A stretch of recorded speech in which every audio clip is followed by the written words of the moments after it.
capital punishment sentence of Brad Keith Sigmon was carried out tonight pursuant to the order of the South Carolina Supreme Court and in accordance with state law. The execution was performed at 6:05:50 by a three-person firing squad and he was pronounced dead by a physician at 6:08 p.m.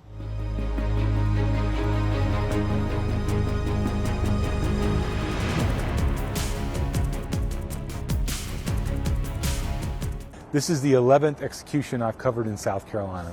I've covered 9 lethal injection executions. I covered an execution in the electric chair in 2004, but this was the first firing squad execution I've ever covered because it is the first firing squad execution in the state of South Carolina and only just the first since 2010 as well.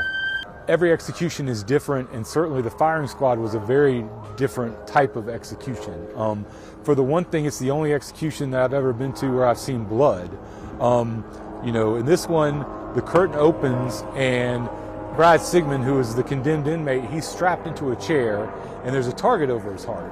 And, you know, typically when the curtain opens and I'm witnessing an execution, there's not a lot of activity. There's a final statement read, and during a lethal injection, you know, you see the execution start.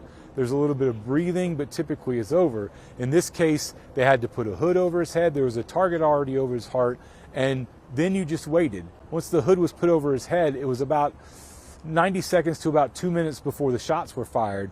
And during that time, there's a lot of anxiety. I mean, because obviously you could see that Brad Sigmon was breathing very heavily. He was taking some very deep breaths.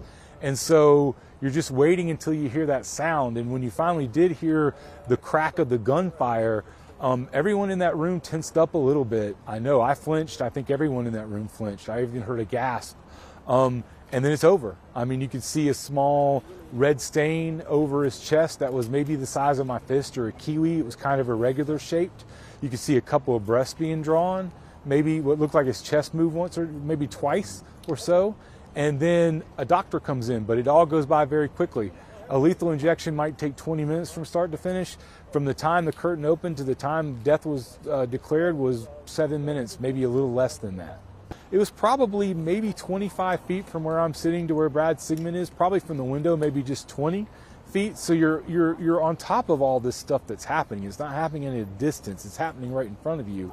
And, you know, part of witnessing this is it's important to tell the public what happened.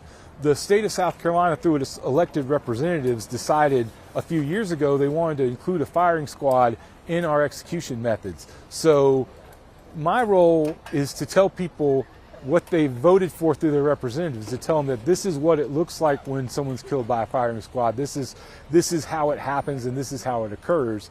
And I've thought that way all through the 11 executions that I have. It's a very somber, it's a very important thing to do, and I think it's a critical part if we're going to have the death penalty in the society to be able to tell people what it looks like, what it sounds like, and what actually happens.